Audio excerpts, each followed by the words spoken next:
Kwa sasa wananchi wanalazimika kutumia daraja hilo kwa muda lililojengwa kwa miti ambalo lilianzishwa na mwananchi anayejulikana kwa jina la Hubal Lwemeja baada ya kushuhudia mateso ya wakazi wa maeneo hayo. Kabla ya uwepo wa daraja hilo, wananchi walikuwa wakivuka moja kwa moja ndani ya maji, hali iliyohatarisha maisha yao hasa nyakati za mvua ambapo maji hujaa na kuwa na nguvu kubwa zaidi. Mwenyekiti wa kijiji cha Imara Mawazo Rushinge Maige ameelezea kuwa mto Mwambo kwa muda mrefu umekuwa kikwazo kikubwa kwa wananchi, hasa wanafunzi na wafanyabiashara wanaotegemea njia hiyo kwa shughuli zao za kila siku. Tatizo la huu mto umechukua miaka mingi tangu Tanzania kujitawala mwaka 1961. Huu mto unaitwa Mwambo. Huu mto umepoteza maisha ya watu kwa kipindi cha miaka mingi. Kila mwaka huwa unapoteza binadamu na mifugo. Naye Hubal Lwemeja, mkazi wa kijiji cha Isima na mbunifu wa daraja hilo, amesema aliamua kuchukua hatua baada ya kushuhudia baadhi ya wananchi wakisombwa na maji wakati wakijaribu kuvuka mto huu. Wengi walishapoteza maisha kupitia kwa huu mto. Sasa nikaamua mimi nikaenda kwa uongozi nikaomba niwatengenezee wananchi.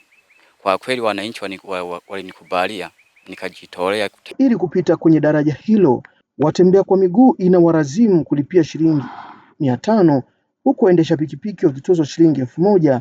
Fedha hizo hukusanywa kwa madai ya kugharamia matengenezo ya daraja pamoja na kuchangia shughuli za maendeleo ya kijiji. Baadhi ya wananchi wameelezea maoni yao kuhusu hali hiyo. Kwa hiyo ninafunza hii tukiwekewa barabara angalau tunapita bila ushuru, alafu njia iwe nzuri. Barabara liwe nzuri limewekewa mola, tutafurahi sana kwa huduma hiyo. Kwa hiyo mimi niko naomba na huko mbele wapaboreshe.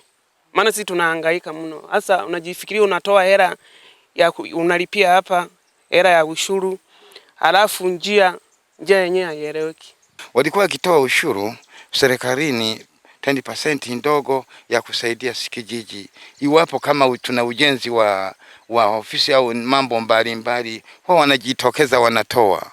Wamewahi kuchangia matundu ya choo cha wanafunzi, wakatoa hela kama 200 wakatusaidia tukachimbisha.